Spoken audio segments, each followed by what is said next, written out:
Alright, YouTubers, welcome back to another video. This one's Hustle King's Pool. I'm actually going to do a review for it. Just recently started playing this, got about an hour and a half into it. It's enjoyable for being a pool game. It's free to play on PlayStation 4, of course. But, here we go.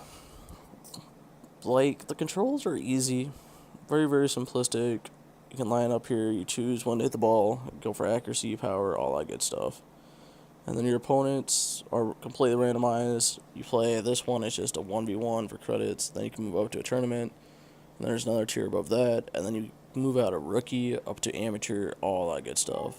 The single player is actually pretty decent too. The drawback is how short single player is. If you pick up the concepts and everything, the basic and everything, you pretty much beat single player, nothing flat. I do apologize about the X and the O up there. I want to keep my name personal. You guys can always message me and ask me it, and my opponent's name up there personal, just because it's online and it's playing multiplayer. But back to the gameplay. Visually it looks amazing, but it's kind of hard to mess with pool table surroundings and pool balls and a stick. So visual, awesome. Free to play game, good to go. In this game you can buy credits and different chalk to put on your cue stick for different perks and bonuses if you decide to spend money and so forth on it. Otherwise, you can buy it with credits that you get. Each time you win or lose, you lose a percentage of credits. Like 250 is how much I'm playing for now. So if I win, I get 500. If I lose, I lose 250. Plus, the 4 times 1 up there, those are extra points that you actually get throughout the game.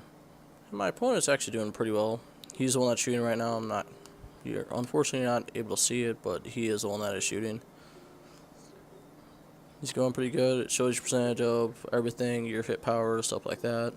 He didn't make anything. Now it's my turn. He's held. I'm stripes. Here we go. This is the visuals for hitting.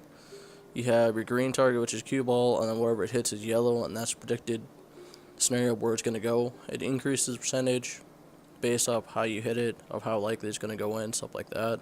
So if you swing it really low, chance of hitting where it's supposed to are slim to none. And you earn multipliers, stuff like that, for how many bounces you get before a ball goes in, how many balls hit it, and stuff like that too. Your progression of how many times you hit it in a row. They're not much kudos, but they are a little bit that adds up. It keeps tally up there, up the top, which is unfortunately blocked. But if you play this game, you'll notice it.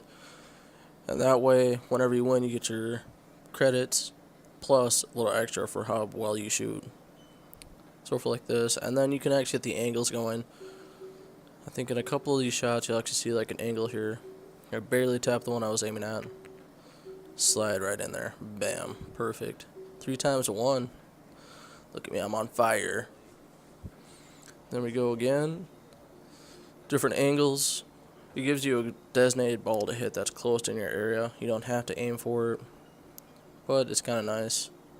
This one I'm going to kind of turkey shoot over here in the corner and see if I can get it.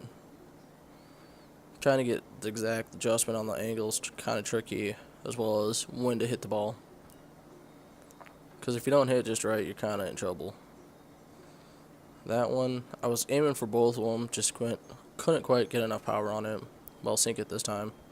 And do you see how your multiplier and everything increases as you bounce it off? It's kind of nice. Like I said, for being a free-to-play game, graphics are amazing. Finding opponents, not too bad.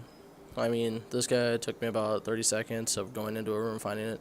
And it shows your stat statistics of you and your opponent. So if you don't want to play against him, if he has like 300 wins and 50 losses, you don't have to. You can actually skip that opponent, which is a cool feature, and go to the next one.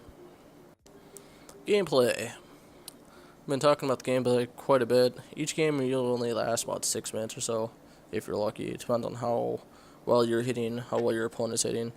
Like this one, you can kind of tell I kind of sweep the whole entire table. And it's just because everything was lined up the whole entire plays.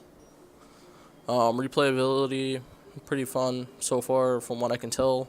There's quite a bit of it, especially when it gets busy. You can actually sit online and you can play 1v1, which I'm doing, or you can do the tournament mode for more money. The more credit and money you get, the higher ranking you get. And at the end of the month, if you increase a certain percentage or you win a certain amount of tournaments, you get free credits or free chalk. It's small perks like that which are really nice. I thoroughly enjoy. But it's catch-22 because if you're playing a tournament and you're out, you can't see how everybody else does. Me personally, I sometimes kind of like to watch, especially in tournaments. So that's why I like Air Mech Arena. You could actually watch the whole entire scenario, a tournament, see how your opponent's doing, see if the person that you lost to won the whole thing. That's my one major gripe to it. Sound is really cool. First time that I played it, it kind of shocked me because you have the little tiny speaker in your PS4. It actually uses that feature quite well. When you hit and bounces, stuff like that, it all comes through your headset plus on your TV or surround sound, which is pretty cool. My opponent biffed that one horrifically. But unfortunately, because of that, now I'm able to move the ball wherever I want to. You gotta choose where the 8 ball actually goes in, which I'm doing right here.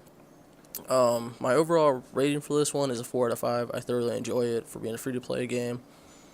Only drawback, like I said, replay, and if the fan base dies out, it's not going to be too much fun after a while. Thanks for watching, guys.